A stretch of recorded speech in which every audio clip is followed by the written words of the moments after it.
Hi, this is a short presentation on Albertson's Monopoly game, the 2016 edition. I'm calling it Tips, Traps, and Troubles.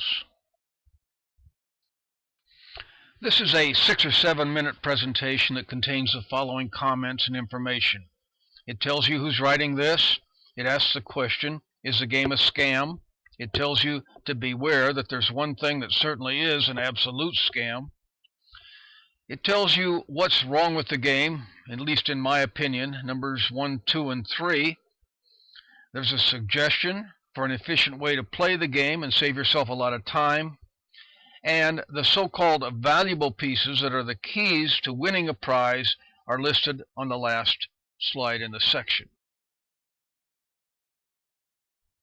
Who's writing this? Well, I'm a retired businessman, and I've been around the block a few times. I have no agenda and no particular animosity toward the parent company that's running this Monopoly game.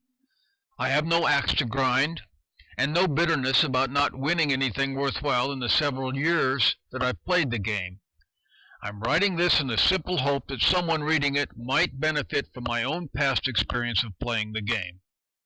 I would also hope that perhaps Albertson's management might recognize a couple of the things that are wrong with this game and actually correct them, even though I think that's probably like shouting in the wind.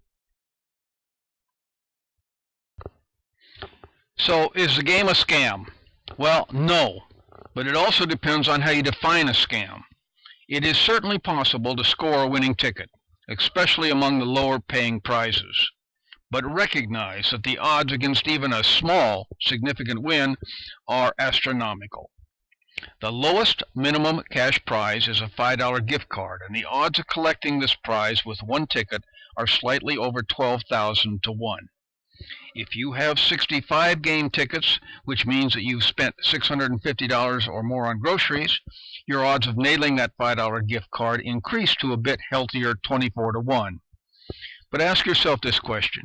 If someone offered you a $5 to paste stickers on a piece of paper for a couple of hours, would you accept it? On the $1 million grand prize, the odds of winning with a single ticket are over 405 million to 1. The odds of getting hit with lightning twice in your lifetime were 9 million to 1. So you think about that, 405 million to 1 or 9 million to 1. So you can't rightly classify the game as a scam, but unless you are lucky beyond belief, it can certainly be classified as a waste of time. To see the complete list of game odds, go to the website www.playmonopoly.us/view/rules. Please beware. There's one thing about the game that is most certainly a scam. What is very much a scam are the various people on the internet offering to trade or sell you the so-called valuable pieces. Don't be a sucker. That's a total con game. People who offer you the so-called valuable pieces are invariably thieves trying to get you to send them money for worthless tickets. Watch your wallet. If you do suck in, you should expect to get fleeced. Okay, here's what's wrong with the game. Number 1. The purpose of the game is to get you into a participating store and encourage you to spend your hard-earned money. Okay, no problem. You need to buy groceries anyway, right? Perhaps Albertson's is a store that you go to often anyway. You've got some spare time to indulge in playing. Why not have a little fun and maybe get lucky? Why not? Well, then go ahead, enjoy yourself. The problem occurs if you become obsessed with the game and decide to spend your household budget on unnecessary items simply to try to complete one of your sections that needs just one more missing piece. If you do that, shame on you. Play for fun and hope you beat the astronomical odds against you. But don't expect to, and don't take the game seriously. And most of all, don't purchase a garage full of food that you don't need in the hopes of winning big. Here's what's wrong with the game number 2. The rules of the game say you are entitled to one game piece for each $10 you spend. Well, maybe, maybe not. The total number of entitled tickets is noted on your receipt, but the cashiers often give out tickets indiscriminately. You might spend $19.80 and receive a single game piece, which, incidentally, will leave a very bad taste in your mouth. Or you might be given an entire handful. You just never know. I've personally seen a young male cashier give out a fistful of tickets to a pretty young woman with a minimum purchase when she smiled sweetly at him and replied enthusiastically when she was asked if she played the game. You have to wonder how many game pieces he would have provided to an old, ugly woman. And here's what's wrong with the game number 3. The store record keeping of their game pieces is rudimentary. The purchase receipts indicate how many tickets you qualified for based upon your total purchase.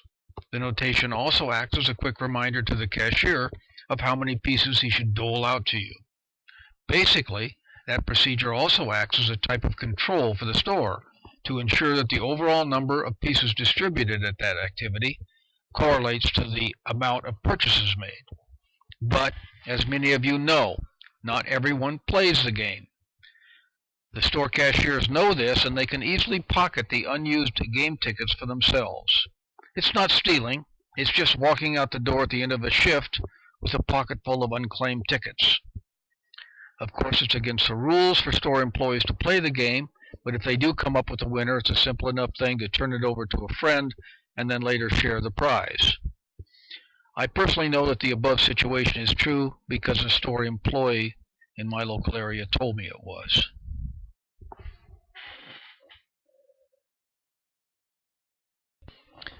And this is a suggestion for an efficient way to play the game and save yourself some considerable time.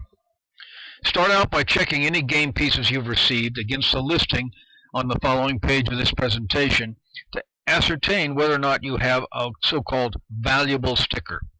If you do have one of those, you likely have a winner. At that point, it'll be worth your time and effort to get you and your friends and your family to work together to acquire the remaining common pieces to complete your section.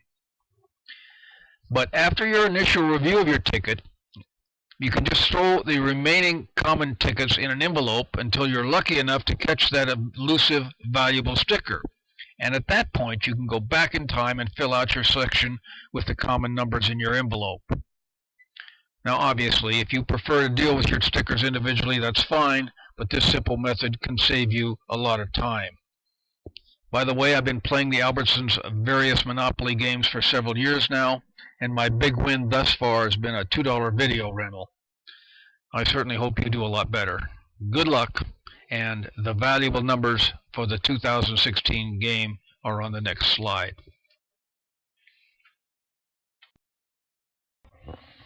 The so-called valuable pieces are the keys to winning a significant prize, obviously. They are listed below, at least for the 2016 game.